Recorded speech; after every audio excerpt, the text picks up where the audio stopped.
Hello everyone. तो आज हम लोग फाइनल अकाउंट्स का 5th क्लास करा रहे। तो लास्ट क्लास में हम लोग मैन्युफैक्चरिंग अकाउंट स्टार्ट किए थे। मैन्युफैक्चरिंग अकाउंट का कॉन्सेप्ट भी हम लोग सीखे एंड क्वेश्चन नंबर 2 क्वेश्चन भी हम लोग वहाँ पे डिस्कस किए थे।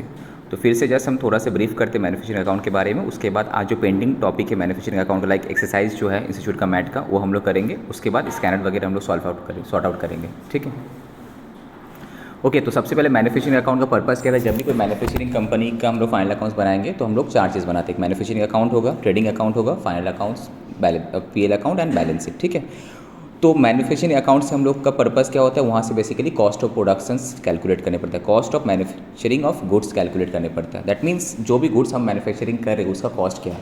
तो उसके लिए हम लोग स्टार्ट करते हैं। हम लोग देखे थे लास्ट का 3 एलिमेंट इंपॉर्टेंट होता है, material, labour and expenses. Material का कौन कौन सा आएगा यहाँ पे, डायरेक्ट मटेरियल कंज्यूम, उसका direct expenses and direct labours. Okay, तो डायरेक्ट मटेरियल कंज्यूम कैसे हम लोग निकाले थे, opening stock of raw material plus purchase. Purchase word है यहाँ पे, मतलब रॉ मटेरियल है। ओके, तो opening stock of raw material plus purchase less closing stock. Okay, अगर कोई एडजस्टमेंट रहा परचेस से तो वो सब एडजस्टमेंट करना ही है। उसके बाद हम लोग डायरेक्ट वेजेस लिखे थे। डायरेक्ट वेजेस मतलब समझिए जो डायरेक्टली इसी प्रोडक्ट से रिलेटेड है। ठीक है, डायरेक्ट एक्सपेंस जो डायरेक्टली इसी प्रोडक्ट से रिलेटेड है। उसके बाद ये तीनों को अगर हम लोग ऐड करते हैं तो आता है क्या, प्राइम कॉस्ट। तो direct material consume, direct expenses and direct labour prime cost में आ गया, तीनों मिला के। उसके बाद क्या होता है, ओवरहेड। ओवरहेड मतलब इनडायरेक्ट खर्चा, जो कि ना डायरेक्टली इस डिपार्टमेंट या फिर इसी प्रोडक्ट से रिलेटेड नहीं है, कॉमन खर्चा, उसका एक पोर्शन फैक्ट्री ओवरहेड में आता है, प्रोडक्शन ओवरहेड में आता है। यहाँ पे ओवरहेड का हम लोग बात, ओवरहेड मतलब एनी इनडायरेक्ट खर्चा, indirect material, indirect labour, indirect expenses मिला के ओवरहेड था, राइट। यहाँ पे एज अ ओवरहेड यहाँ पे आएगा, फैक्ट्री ओवरहेड, प्रोडक्शन ओवरहेड, ये सब। अब उसके बाद WIP के एडजस्टमेंट हम लोग किए थे। WIP क्या था, अनफिनिश गुड्स बस सेमी फिनिश गुड्स, जिसको हम लोग बोलते थे। हम लोग जो मैन्युफैक्चरिंग अकाउंट में जो कॉस्ट ऑफ प्रोडक्शन कैलकुलेट करते हैं वो है cost of production of what, finish goods. तो जो अनफिनिश गुड्स है उसको हम लोग इग्नोर करते हैं। तो कैसे इग्नोर करना है, इस तरह से जो मैंने ओपनिंग WIP था वो तो इस साल बन गया होगा, तो उसका खर्चा लास्ट ईयर में माइनस किया तो इस साल ऐड करेंगे। जो खर्चा माइनस वो ऐड करेंगे, मतलब इस साल जो खर्चा हुआ होगा वो ऑलरेडी आइटम सब में एडेड है, मटेरियल, लेबर इसमें। सेम क्लोजिंग WIP में जो खर्चा हुआ होगा उसका वैल्यूएशन हम लोग करेंगे, वैल्यूएशन करके माइनस करेंगे। बिकॉज क्लोजिंग WIP तो इस मंथ इस पर्टिकुलर ईयर में बना नहीं ना अभी तक, क्लोजिंग वो WIP स्टेट्स में है, तो उसको हम लोग क्या करते हैं, माइनस कर देते हैं। ओपनिंग WIP को ऐड करते हैं एंड क्लोजिंग WIP को माइनस करते हैं। क्यों, बिकॉज हमको फिनिश गुड्स का कॉस्ट कैलकुलेट करना है। तो बस इस तरह से तुमको क्या हो जाएगा, कॉस्ट ऑफ प्रोडक्शन कैलकुलेट हो जाएगा। कहाँ चले जाएगा, ट्रेडिंग अकाउंट में आ जाएगा, राइट। अब यहाँ पे एक कन्फ्यूजन आता है कि कौन सा खर्चा सब PL में आएगा, कौन सा खर्चा मैन्युफैक्चरिंग अकाउंट में आएगा। जितने भी डायरेक्ट खर्चा प्रोडक्शन से रिलेटेड है वो सब तो यहाँ पे आएगा, प्लस जितना भी इनडायरेक्ट खर्चा जो फैक्ट्री से वाला पोर्शन है वो यहाँ पे आ जाएगा। जो ऑफिस वाला एरियाज वगैरह है, नॉन फैक्ट्री वाला है, वो तुम्हारा PL अकाउंट में चले जाएगा। ठीक है, तो बाकी ट्रेडिंग PL तो जैसे हम लोग नॉर्मल करते तो वैसे करना है बस। तो उसके बाद हम लोग क्वेश्चन नंबर 2 लास्ट क्लास में डिस्कस किए थे and question number 3 very very important, अच्छे से प्रैक्टिस कर लेना ये वाला क्वेश्चंस। ठीक है, अब हम लोग आ जाते हैं इसका जो एक्सरसाइज वाला बचा हुआ था, पेज नंबर 7.68, वो स्टार्ट करते हैं। ओके, तो टेस्ट योर नॉलेज, वहाँ पे देखो ट्रू फॉल्स।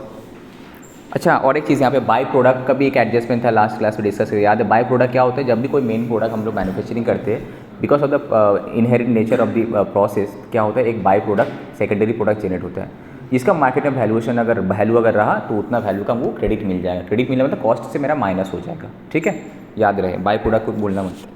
तो देखो यहाँ पे ट्रू एंड फॉल्स बोला, by product valued at cost और NSR value which ever is lower. किसमें वैल्यूएशन होगा, NSR में रियलाइजेशन होता है, वहाँ पे NSR था, तो यहाँ पे क्या होगा, ये फॉल्स हो जाएगा। नॉर्मल अगर रहता है तो वो तुम्हारा नॉर्मल, अगर मेरा स्टॉक रहता है वो क्या होता है, इस कॉस्ट और NSR which ever is lower में हम लोग करते हैं। ठीक है, अदरवाइज तुम्हारा क्या होगा, फॉल्स होगा। Next question number 2, the manufacturing account is prepare to ascertain the profit और loss on the goods produced. False नहीं, profit and loss goods produce नहीं, हम लोग तो कॉस्ट ऑफ प्रोडक्शन कैलकुलेट करते हैं ना वहाँ से। Next, if there remain unfinished goods at the beginning and at the end of the accounting period, मतलब WIP का बात बोल रहा है, वर्किंग प्रोग्रेस का बात बोल रहा है, cost of such unfinished goods is shown in the manufacturing account. True, ठीक है। ओपनिंग को ऐड करते हैं, क्लोजिंग WIP को माइनस करते हैं। Raw material consume equal to this, ठीक है, opening stock plus purchase minus closing stock, ठीक है। The trading account will show the quantities of finish goods, raw material and WIP। False, कौन सा आएगा वहाँ पे, फिनिश गुड्स आएगा। रॉ मटेरियल WIP कहाँ जाता है, मैन्युफैक्चरिंग अकाउंट में जाता है। ओके, देखो ये सब पढ़ने ऑटोमेटिक हो जा रहा है। कंसेप्ट अगर हम लोग क्लियर है तो MCQ वगैरह ऐसे ही हो जाएगा। जहाँ पे थ्योरेटिकल चैप्टर है, जैसे चैप्टर नंबर 1 था, तुम लोग घर में ऑलरेडी पढ़ने बोल दो, वो सब पढ़ते रहना। ठीक है, next, the overhead is defined as total cost of direct material, direct wages, direct expense. False, obviously तो प्राइम कॉस्ट है। ओवरहेड क्या था? Indirect material, indirect wages, indirect expenses. ठीक है, अब एमसीक्यू में आ जाओ। Understatement of closing WIP in the period will, क्या होगा? आंसर को तुम भूल जाओ। अगर मेरा क्लोजिंग WIP का वैल्यू अंडर स्टेट किया हुआ है, कम दिखाया हुआ है, तो इसका वजह से मेरा क्या हो सकता है? फर्स्ट, मेरा कॉस्ट ऑफ गुड्स मैन्युफैक्चर कम हो जाएगा, माइनस करने से मेरा कम हो जाएगा। Overstate current, over understate the net income in that period, उस पीरियड का इनकम को understate, none of the three. कौन सा होना चाहिए? अगर क्लोजिंग WIP कम है, क्लोजिंग WIP की साइड में हम लोग लिखते हैं, इनकम का साइड में लिखते हैं खर्चा माइनस इनकम। तो जितना ज़्यादा इस तरफ रहता है क्लोजिंग WIP, तो क्लोजिंग WIP कम लिखा तो मेरा कॉस्ट ऑफ गुड्स मैन्युफैक्चर क्या हुआ? बढ़ गया ना। कम लिखे, ज़्यादा लिखते तो क्या होता? कम होता balancing figure, right. Debit side में मेरा ऑल खर्चा था, क्रेडिट साइड में एक ही माइनस करने का दो ही ऑप्शन था कम करने का। क्या? एक था तुम्हारा बाय प्रोडक्ट, दूसरा था क्लोजिंग WIP। अगर कम लिखा मतलब माइनस कम किया, तो माइनस कम किया मतलब खर्चा, कॉस्ट ऑफ प्रोडक्शन ज़्यादा दिखा ना। कॉस्ट ऑफ प्रोडक्शन ज़्यादा दिखा मतलब मेरा PL को हिट किया ना। तो ये दो ऑप्शन होता है। तो यहाँ पे ऑप्शन दिया था कि कॉस्ट ऑफ प्रोडक्शन कम किया, नो, ये तो होगा ही नहीं। कॉस्ट ऑफ प्रोडक्शन उल्टा ज़्यादा किया, ओके। दूसरा तो ये तो होगा नहीं। उसके बाद अंडर स्टेट इनकम, यस, ये कॉस्ट ऑफ प्रोडक्शन का ज़्यादा किया तो ये अल्टीमेटली जब ट्रेडिंग अकाउंट में जाएगा मेरा क्या हुआ? खर्चा ज़्यादा हुआ। खर्चा ज़्यादा मतलब मेरा प्रॉफिट कम हुआ, तो सेकेंड वाला होगा B। Next, sales is equal to what? Cost of goods sold minus gross profit अगर करें तो क्या होता है? ये तो कुछ और ही होगा, ये तो गलत इक्वेशन से। Cost of goods sold plus gross profit, ये होगा cost of goods sold plus gross profit करने से, because sale minus cost of goods sold equal to gross profit. तो क्या होगा? ग्रॉस प्रॉफिट ऐड कर दो, सेल मिल जाए। ठीक है, ऐसे भी तुम्हें पता है cost plus profit equal to sale, last class में हम लोग डिस्कस किए थे। Next, indirect manufacturing expense are also called manufacturing overhead, works overhead, production overhead, all the three. Indirect खर्चा है ऑल द थ्री यार। Sale value of the by product is credited to what? Manufacturing account. Capital कहाँ? Manufacturing account में by product credit करते, minus करते हैं। ठीक है, manufacturing account shows the total cost of manufacturing the finished goods. कौन सा? File. It provides details of factory cost का भी डिटेल रहता है। It facilitates the reconciliation of financial books with cost records, all the three. 5 के हिसाब से तो ऑल द थ्री होना चाहिए क्या? ऑल द थ्री होगा। ठीक है, next question number, practical question में आ जाते हैं अब हम लोग। तुम लोग बस बताओ इसका इम्पैक्ट क्या होगा। ठीक है, घर पे इसको प्रैक्टिस लिख के सॉल्व करना। अभी जस्ट इम्पैक्ट बताओ कि कौन सा कहाँ जाएगा। तो मिस्टर पंकज, देखो आ गया तुम लोगों का मोदी का नाम जिसका डिस्कस करा था तुम। Mister Pankaj runs a factory which produces motor spares of export quality. ठीक है, the following details were obtained about his manufacturing expenses for the year ended, जो भी है।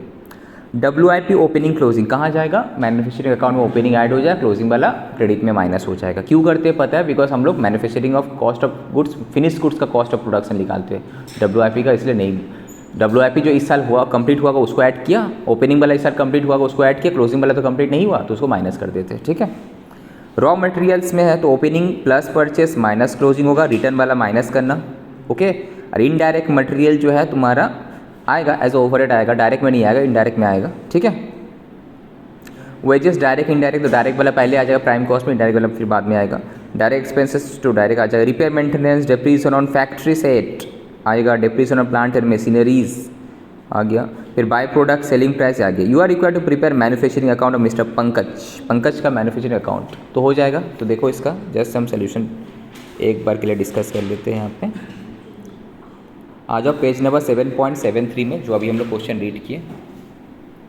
क्वेश्चन नंबर 1 ही था ना, वो 2 था, 1 था क्या अभी जो प्रैक्टिकल क्वेश्चन? अच्छा 1 था मिस्टर पंकज। और भी क्वेश्चन है क्या? नहीं, ठीक। तो देखो ओपनिंग WIP आ गया, क्लोजिंग WIP वहाँ चले जाएगा। ठीक है, और रॉ मटेरियल कंज्यूम में जैसे हम डिस्कस किए opening plus purchase less return less closing stock, right. फिर डायरेक्ट वेजेस आएगा, डायरेक्ट एक्सपेंसेस में रॉयल्टी आ गया। तो ये तीनों मिला के मेरा प्राइम कॉस्ट आ गया। जोड़ के लिखने का ज़रूरत नहीं, बस इतना पता रहे प्राइम कॉस्ट है, इतना पता रहना चाहिए। ओके, उसके बाद बाई प्रोडक्ट का एक एडजस्टमेंट था ना। बाई प्रोडक्ट मतलब जो हम लोग बाई प्रोडक्ट बनाए तो उसका हमको NSR पे क्रेडिट मिल जाएगा। तो देखो क्रेडिट मिला 20,000, ठीक है। अब जितना इनडायरेक्ट जितना अब बाकी बचा क्या, overhead is also my manufacturing cost. उसमें तुम्हारी इनडायरेक्ट मटेरियल, इनडायरेक्ट वेजेस और इनडायरेक्ट एक्सपेंसेस। तो इनडायरेक्ट मटेरियल क्या था, क्वेश्चन में दिया हुआ है 16,000। इनडायरेक्ट वेजेस में दिया हुआ है रिपेयर मेंटेनेंस कितना दिया हुआ है 2 लाख। क्वेश्चन देखो 2,30,000 दिया हुआ है। Depreciation on factory set, depreciation on plant machinery, बस खत्म, सभी यहाँ पे आ जाएगा, सब कुछ यहाँ पे आएगा, बिकॉज सब कुछ फैक्ट्री से रिलेटेड है खर्चा, ठीक है। अब जो अल्टीमेटली जिसका बैलेंसिंग फिगर रहेगा that is your cost of finish goods transfer 17,81,000। देखो डेबिट साइड में जितना भी ये मेरा खर्चा है, ओपनिंग WIP इसीलिए ऐड किए because opening WIP has might have converted into finish good this year, तो इसको हम लोग कॉस्ट को कंसीडर करना है। क्लोजिंग WIP इसलिए माइनस के बिकॉज ये तो अभी तक फिनिश गुड्स में बना नहीं, माइनस के। बाय प्रोडक्ट इसलिए माइनस के, बाय प्रोडक्ट का बेनिफिट मिल रहा है हमको, इसलिए माइनस के इसका कॉस्ट, ठीक है। तो बाद में जो आंसर लिख रहा है तो वो क्या होगा, कॉस्ट ऑफ गुड्स मैन्युफैक्चर, जो कि ना ट्रेडिंग अकाउंट में चले जाएगा, ठीक है। अब क्वेश्चन नंबर 2 में आ जाओ। ये सब बार बार प्रैक्टिस करना। First priority should be given to the institute mat, next scanner, उसके बाद RTP मॉक टेस्ट पेपर, उसके बाद जो रेफरेंस बुक एक्स्ट्रा बोलते हैं तुलसियान का फॉलो करने के लिए, वहाँ से वो भी कौन से एडजस्टमेंट में फोकस करना है वहाँ पे, ठीक है। इतना कर लिया तो 95 प्लस तो गारंटी के साथ मिल जाएगा। क्वेश्चन कॉमन आ जाएगा, बाकी मार्क्स मिलना नहीं मिला डिपेंड कर तुम कैसे प्रैक्टिस किया उसके ऊपर, ठीक है। मेरा काम है तुम लोग तक क्वेश्चन कॉमन आ जाना, इतना ये करना, बाकी प्रैक्टिस तुमको खुद करना होगा। समझा तो देंगे हम सब कुछ, ठीक है। रास्ता I will show you the path, but उसमें चलना तुम लोगों को खुद है, प्रैक्टिस तुमको खुद करना है। जितना ज़्यादा प्रैक्टिस करेगा उतना ज़्यादा वहाँ पे मार्क्स मिलते रहेगा। ओके, क्वेश्चन नंबर 2 में आ जाओ।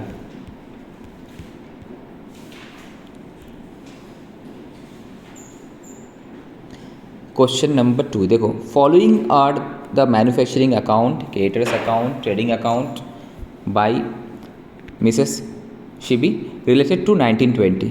There are certain figures missing from this accounts.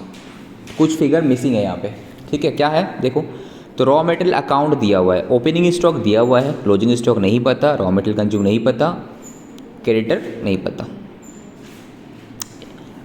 Okay, अच्छा एक बात बताओ, जब भी हम लोग परचेस करते हैं ऑन क्रेडिट तो एंट्री क्या करते हैं, purchase account debit to creditor, ठीक है। तो यहाँ पे जो 2 क्रेडिटर लिखा है मतलब ऊपर परचेस अकाउंट डेबिट था, तो परचेस अकाउंट क्या, गुड्स का बदले हम लोग परचेस अकाउंट लिखते थे ना। तो यहाँ पे material in practically purchase account debit नहीं होता, हम बोले थे याद है क्या होता है, स्टॉक अकाउंट डेबिट होता है। तो यहाँ पे अगर रॉ मटेरियल परचेस करेंगे तो रॉ मटेरियल का स्टॉक बढ़ेगा, तो raw material account debit to creditor होना चाहिए, तो वही वहाँ पे हुआ है।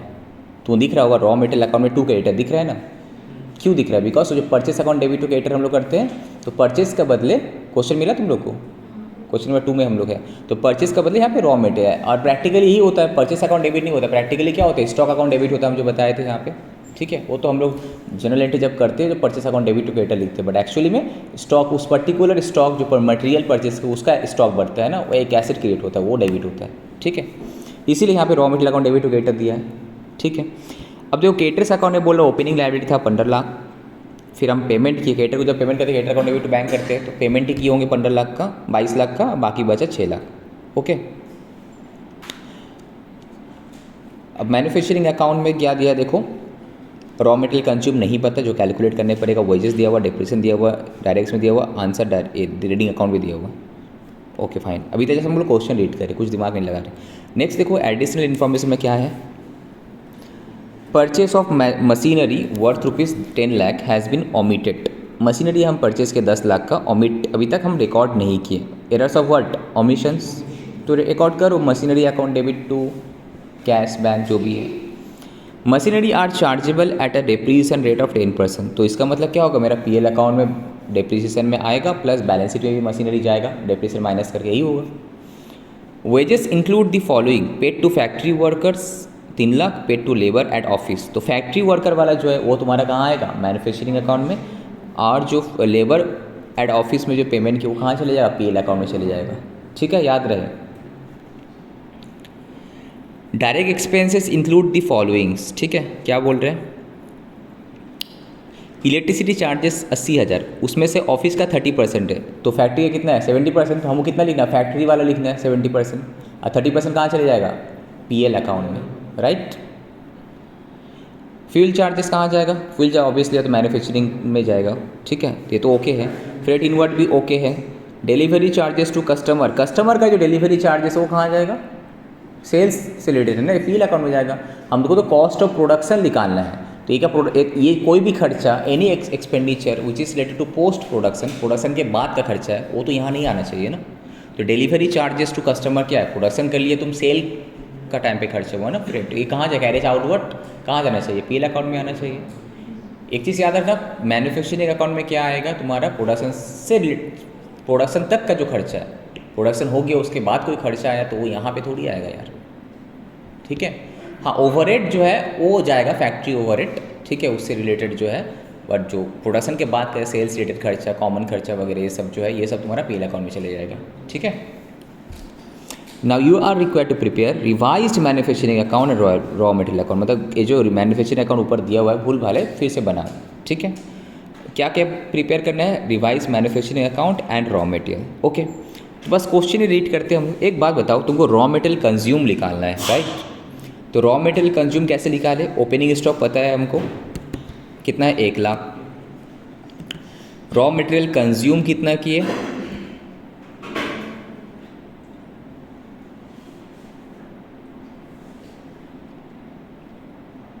वो अभी हम लोग कैलकुलेट करेंगे, ठीक है। वो कहाँ से कैलकुलेट करेंगे बोलो तो, अभी जब मैन्युफैक्चरिंग अकाउंट हम लोग करेंगे वहाँ पे बैलेंसिंग फिगर निकल जाएगा, ठीक है। तो वो अगर आ गया तो क्लोजिंग स्टॉक भी आ जाएगा मेरा, ठीक है। बाकी रहा तुम्हारा raw material account debit to creditor, ये तो तुमको आराम से मिल जाएगा। देखो तुम्हारा क्रेडिटर अकाउंट चेक करोगी, क्रेडिटर अकाउंट का बाय बैलेंस बीडी कितना था, लायबिलिटी 15 लाख, राइट। फिर से बोला तुम क्रेडिटर को पेमेंट कितना किया, 22 लाख का, बैलेंस कितना बचा 6 लाख, तो 22 + 6 कितना हुआ, 28 लाख। तो मेरा पास 15 लाख का था, अभी 28 लाख हो गया, मतलब बैलेंस में कुछ तो परचेस किए होंगे, तो purchase account debit to creditor किए होंगे, तो यहाँ पे बाई परचेस किए होंगे ना, कितना कितना का 13 लाख, तो यही 13 लाख यहाँ पे भी आएगा, यही 13 लाख रॉ मटेरियल अकाउंट में भी आएगा ना, परचेस में। तो देखो तुमको पता चल गया ना रॉ मटेरियल हम परचेस कितना किया। तो रॉ मटेरियल अकाउंट का 3 फिगर मिसिंग था, इसमें से एक तो मिल ही गया, क्रेडिटर से कितना परचेस किया, 13 लाख 13 लाख, राइट। इस तरह से मिल गया ना तुमको। अब बाकी बचे रॉ मटेरियल कंज्यूम, हो तो कहाँ से मिल जाएगा, मैन्युफैक्चरिंग अकाउंट से मिल जाएगा। अब बैलेंसिंग फिगर तुम्हारा क्लोजिंग स्टॉक में मिल गया, खत्म। तो सबसे पहले हम क्या करें, मैन्युफैक्चरिंग अकाउंट प्रिपेयर करेंगे, ओके। तो आ जाओ मैन्युफैक्चरिंग अकाउंट पे, सोल्यूशन देखो।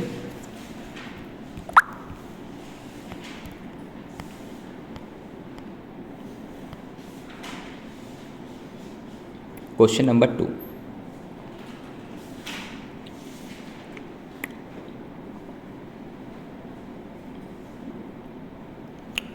ओपनिंग WIP क्वेश्चन में दिया हुआ था, क्वेश्चन नंबर 3 में, क्वेश्चन नंबर 2 है ना, यहाँ से सॉरी। रॉ मटेरियल कंज्यूम नहीं पता हमको कितना होगा, बिकॉज हमको सिर्फ ओपनिंग स्टॉक पता है, परचेस तो अभी हम जस्ट कैलकुलेट किए, बट क्लोजिंग स्टॉक नहीं पता। If you don't know the closing stock तो रॉ मटेरियल कंज्यूम नहीं निकाल पाएंगे, बट यहाँ पे निकालेंगे, एज ए बैलेंसिंग फिगर निकालेंगे, राइट। तो ये क्वेश्चन इंपॉर्टेंट है, जैसे कि वहाँ पे क्वेश्चन नंबर 2 था इलस्ट्रेशन बीच में, तो यहाँ पे एक्सरसाइज में से अभी तक क्वेश्चन नंबर ये जो 2 है ये भी इंपॉर्टेंट है, ठीक है। ये सब QTR में तुम्हारा जाना चाहिए, एग्जाम से पहले देखना है। QTR means quick time revisions, exam से पहले देखना है सब सम्स, ठीक है। मार्क कर लेना बुक में QTR बोल के।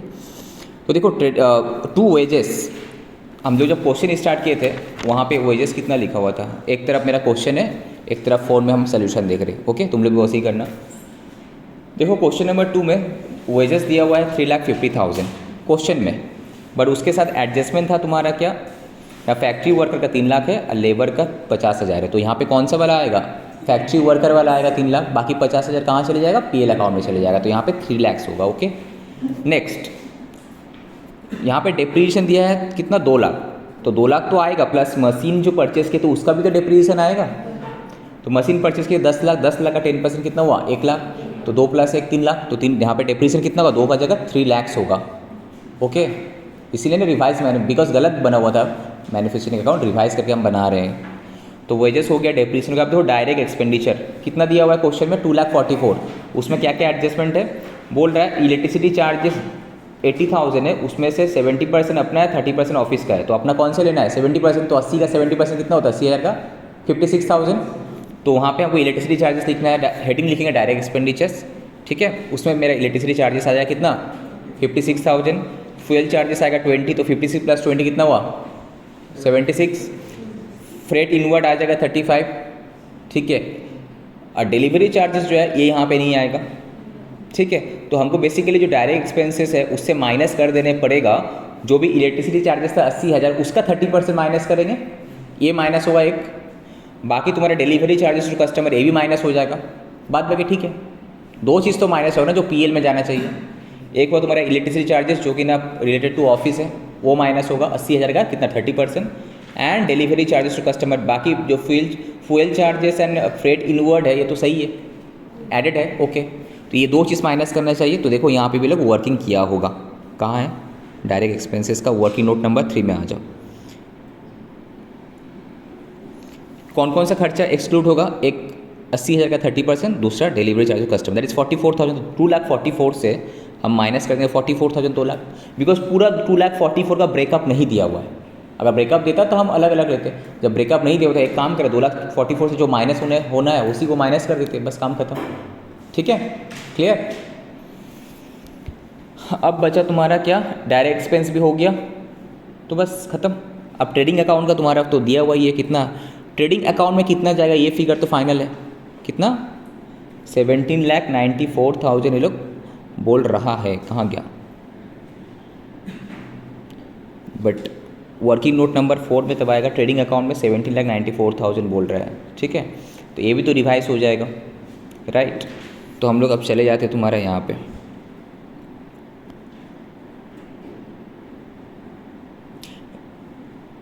Revise balances to be transfer to trading account. मतलब जो तुम्हारा ट्रेडिंग अकाउंट का बैलेंस दिया हुआ 17,94,000, ये भी तुम्हारा चेंज होगा। कैसे चेंज होगा देखो, ये 17,94,000 था, ये क्या था, कॉस्ट ऑफ प्रोडक्शन था। इसमें और क्या क्या ऐड होगा, जो जो एक्स्ट्रा खर्चा जो हम गलत लिखे थे उसको ऐड करेंगे, जो एक्स्ट्रा खर्चा ज़्यादा लिख दिए तो उसको माइनस करेंगे, जो खर्चा नहीं लिखे हम उसको ऐड करेंगे। लाइक डेप्रीशिएशन 1 लाख नहीं चार्ज किए थे ना, ये जो 17,94,000 कॉस्ट ऑफ प्रोडक्शन आया होगा इसमें डेप्रीशिएशन कितना है 2 लाख, बट एक्चुअल में डेप्रीशिएशन कितना 3 लाख, तो 1 लाख और ऐड करेंगे हम। नॉर्मल सम्स होते तो झमेला नहीं होता, बट यहाँ पे क्या है, हमको बैलेंस फिगर निकालना है रॉ मटेरियल कंज्यूम, तो उसके लिए हमको ट्रेडिंग का कॉस्ट ऑफ प्रोडक्शन पहले कैलकुलेट कर लेने पड़ेगा ना। तो cost of production revise calculate करने पड़ेगा। तो 17,94,000 जो था उसमें जो एक्स्ट्रा खर्चा घुसा हुआ उसको माइनस कर दो, जो खर्चा नहीं घुसा हुआ उसको ऐड कर दो। तो एक्स्ट्रा खर्चा कौन सा, अब जो नहीं घुसा हुआ था डेप्रीशिएशन 1 लाख रुपया मशीन्स का, याद है 10 लाख का मशीन परचेस किए थे, उसका 1 लाख रुपया नहीं घुसा हुआ था 10%, तो वो ऐड करेंगे हम लोग। नेक्स्ट इसमें देखो वेजेस था तुम्हारा 3,50,000, मतलब ज़्यादा था, 50 कितना ज़्यादा था, 50,000 ज़्यादा था, जो ऑफिस वाला उसको हटा देंगे, ओके। उसके बाद एक्सपेंडिचर में देखो कौन कौन से एक्स्ट्रा था, delivery charges and electricity charges जो था तुम्हारा 24,000, तो 20,000 delivery charges and electricity charges तुम्हारे 24, टोटल कितना 44,000 एक्स्ट्रा था, उसको भी माइनस कर देंगे हम। तो देखो अब तुम्हारा आएगा actual cost of production 18 lakh. ये समझ में आया क्यों किए? तुमको लगा होगा कि sir trading account 17,94,000 is okay, no it's not okay, because ये जो ट्रेडिंग अकाउंट आया 17,94,000 आया ये तो गलत कंसीडर किया हुआ है, इसमें वेजेस घुसा हुआ 50,000 ऐड कर निकालो, डेप्रीशिएशन 1 लाख नहीं ऐड किया हुआ ऐड करो, ठीक है। डायरेक्ट एक्सपेंडिचर जो एक इलेक्ट्रिसिटी चार्जेस जो कि रिलेटेड टू ऑफिस वो भी एडेड है तो उसको हटाओ, plus delivery charges to customer 20,000 वो भी एडेड है उसको भी हटाओ, तब नहीं जाके तुम्हारा एक्चुअल कैलकुलेट होगा revise balance to be transfer 18 lakh. समझ में आया? तो अब तुम्हारा क्या है, every figure is okay. Like अगर मैन्युफैक्चरिंग अकाउंट हम लोग देखेंगे तो सब कुछ फिगर ओके हो गया, तो बाकी जो बचा 10 लाख क्या होगा, raw material consume balancing figure, ये लास्ट में कैलकुलेट किया। बिकॉज रॉ मटेरियल कंज्यूम करने के लिए हम कैलकुलेट का 3 चीज़ चाहिए, opening stock plus purchase minus closing stock. तो ओपनिंग स्टॉक तुमको पता है, इवन परचेस ही पता है, वो जो 13 लाख निकाले थे लोकेटर अकाउंट से, बट क्लोजिंग स्टॉक नहीं पता, तो कैसे कैलकुलेट करेंगे? तो उसके लिए क्या करने होगा, बैलेंस फिगर निकालो है, ट्रेडिंग अकाउंट को तुम ठीक करो, बाद में तुमको सब पता है, तो बैलेंस फिगर क्या होगा, रॉ मटेरियल कंज्यूम, ठीक है। हमेशा सीधा सम आएगा तो कुछ नहीं है, ऐसे भी घुमा बैलेंस मिसिंग फिगर वाला भी सम्स आ सकता है, इंपॉर्टेंट है। Just they wants to check your knowledge कि हाँ सामने वाला कितना कंसेप्चुअली स्ट्रॉन्ग है, ऐसा क्वेश्चन आ ही सकता है सीए में, ठीक है। तो ये इंपॉर्टेंट क्वेश्चन है, बहुत अच्छा है क्वेश्चन है, ये प्रैक्टिस कर लेना। तो इस तरह से तुम्हारा ये आ गया। अब अच्छा अगर रॉ मटेरियल अकाउंट सिंपल है, कुछ नहीं है। तो देखो अब अगर रॉ मटेरियल अकाउंट ओपन करेंगे, ओपनिंग स्टॉक कितना था 1 लाख, परचेज कितना 13 लाख, पता ही है। अब तुम्हारा ट्रेडिंग अकाउंट में कितना ट्रांसफर किया, कंज्यूम 10 लाख, बाकी जो बचा closing stock balancing figure, right. कोई डाउट? क्वेश्चन नंबर 3 में आ जाओ।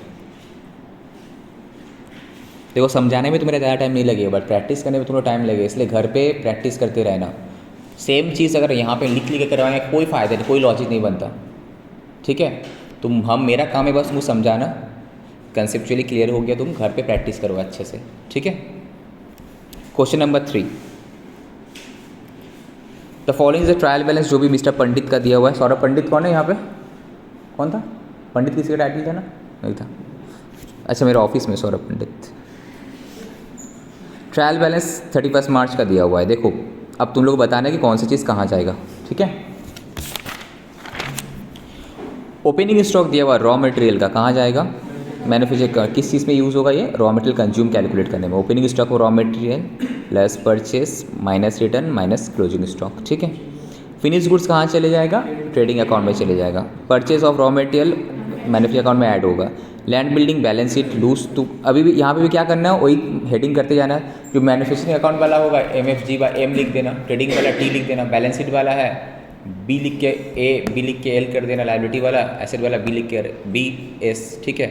PL वाला तो PL, ठीक है, समझ में आ जाएगा तुम लोग कौन सी चीज़ कहाँ जाएगा।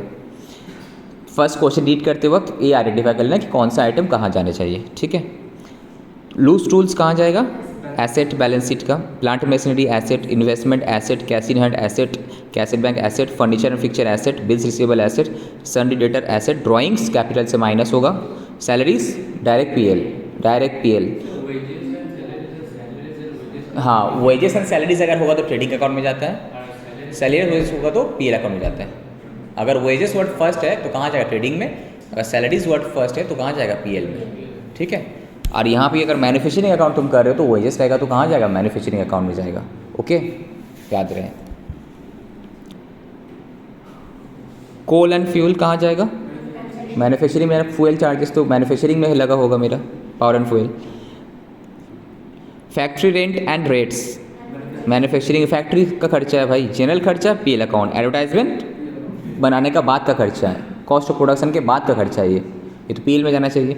सेल्स रिटर्न, सेल से माइनस होगा ट्रेडिंग में। Bad debt PL account. Direct wages factory वाला है, ये चला जाएगा मैन्युफैक्चरिंग अकाउंट में, right. Power manufacturing account. Interest paid PL account, ठीक है, कोई मैन्युफैक्चरिंग रिलेटेड नहीं है। Discount allowed PL। Carriage inward manufacturing account में, रॉ मटेरियल से related carriage outward PL account. Commission paid कहाँ, PL account. Syndicator liability, purchase return, purchase से minus होगा capital liabilities, bills payable liabilities, long term loan liabilities. Provision for bad and doubtful debts, ये क्या होगा, PL account में। अब इस देखने पड़ेगा तो क्लोजिंग में अगर बोला कि करना है तो नेट में करेंगे, ओपनिंग को रिवर्स करके बाएं तरफ लिखो क्रेडिट में और नया वाला को लिखो, या फिर तुम क्या करो नेट करके लिखो, एक ही बात है, ठीक है। दो ट्रीटमेंट इसका बताए थे हम लोग। Long term loan liabilities, sorry sales, trading, bank overdraft liabilities. अब देखो एडजस्टमेंट क्या बोल रहा है, okay. Stock of finish goods at the year at इतना, ये कहाँ से ट्रेडिंग अकाउंट में चले जाएगा, ठीक है। अब अच्छा क्लोजिंग स्टॉक का नहीं दिया है क्या अभी तक, क्लोजिंग स्टॉक रॉ मटेरियल नहीं दिया है, ठीक है। देखते हैं। Provision for doubtful debt is to be created at 5% on sundry debtors, तो जो डेटर का बैलेंस होगा उसके ऊपर 5%, ठीक है। अब तुमको चेक करना है कि सपोज डेटर का बैलेंस कितना है, यहाँ पे जो भी है उसका 5% कितना होता है। अब देखना ओपनिंग प्रोविजन ज़्यादा है ना क्लोजिंग प्रोविजन ज़्यादा है, दोनों का डिफरेंस लेना। अगर क्लोजिंग प्रोविजन ज़्यादा है दोनों का डिफरेंस PL अकाउंट में आ जाएगा, ठीक है। वो लेजर ओपन करके जैसे करते हैं, बट जब माइनस करेंगे बैलेंस शीट से तो कौन सा क्लोजिंग प्रोविजन पूरा माइनस करना है, राइट। PL अकाउंट ओनली क्या आएगा, दोनों का डिफरेंस। अगर क्लोजिंग ज़्यादा है तो डिफरेंस PL अकाउंट में आएगा, और क्लोजिंग का में तो डिफरेंस उल्टा क्रेडिट में आएगा PL अकाउंट का।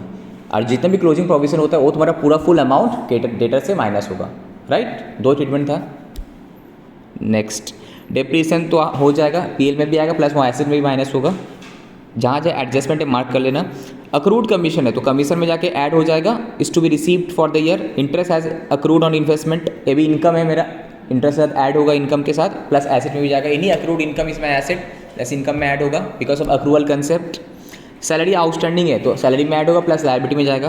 प्रीपेड इंटरेस्ट एक एडवांस खर्चा अगर कर दिया तो मेरा एसेट हो जाता है। इंटरेस्ट मतलब यहाँ पे खर्चा एक्सपेंडिचर से माइनस होगा क्योंकि इस साल का खर्चा नहीं है, हम लोग अक्रूवल कंसेप्ट फॉलो करते हैं। जो भी इस साल का खर्चा नहीं है उसको माइनस कर देते हैं हम लोग। और at the same time advance यानी एक्सपेंडिचर क्या होता है एसेट, तो तुम्हारा कहाँ चले जाएगा, एसेट साइड में चले जाएगा। You are equal to prepare manufacturing account, trading account, PL account, बस खत्म। कुछ तो है ही नहीं इसमें, सिंपल सा चीज़ समझ। एक बार सोल्यूशंस देख लो। देखो यहाँ पे क्लोजिंग स्टॉक है नहीं तो नहीं है, तो नहीं है, खत्म। इसका मतलब क्लोजिंग स्टॉक कुछ बचा ही नहीं। Opening stock plus purchase less return वही मेरा कंज्यूम हो जाएगा, मतलब कुछ मेरा स्टॉक बचा ही नहीं है तो क्वेश्चन तुम कहाँ से करेगा। अगर कुछ हिंट्स रहता है कैलकुलेट करने का तो कैलकुलेट करते हैं, आपको कुछ हिंट्स ही नहीं है तो कुछ करने का नहीं है मेरा। बाकी जैसे हम लोग किए थे देखो वैसे ही है यहाँ पे।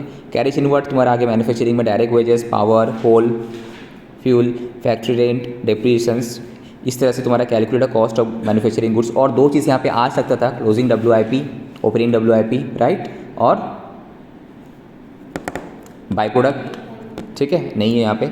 अब ट्रेडिंग अकाउंट में कॉस्ट ऑफ गुड्स यहाँ पे आया, ओपनिंग स्टॉक फिनिश गुड्स था, सेल, क्लोजिंग स्टॉक। अब यहाँ पे जो ग्रॉस प्रॉफिट यहाँ आया, अब बाकी जितना भी इनडायरेक्ट खर्चा, इनडायरेक्ट इनकम यहाँ पे आ गया, ठीक है। अब देखो प्रोविजन का ट्रीटमेंट देखो, प्रोविजन था मेरे पास 2000 का, ठीक है। तुम लोग क्या करना, बैड डेट अगर है, देखो सिर्फ प्रोविजन का ट्रीटमेंट देखो, इसको हम सिंपल चीज़ जैसे बता रहे वैसे करना। बैड डेट है तुम डायरेक्ट बैड डेट PL में लिख लो, ठीक है। अब प्रोविजन में तुम क्या करो, ओपनिंग क्लोजिंग का डिफरेंस लिख लो। ओपनिंग था 2000, क्लोजिंग भी है कितना 2000, तो net impact 0, only bad debt आएगा, ठीक है। और जब डेटर से माइनस करेंगे फुल क्लोजिंग प्रोविजन 2000 पूरा माइनस करना है, ठीक है। देखो एनी डाउट्स, नहीं होना चाहिए, आई होप सो। खत्म, ठीक है। अब आ जाओ स्कैनर, हो गया। तो मैन्युफैक्चरिंग अकाउंट हम लोग का यहाँ तक फिनिश किया, अब हम स्कैनर में आ जाते हैं।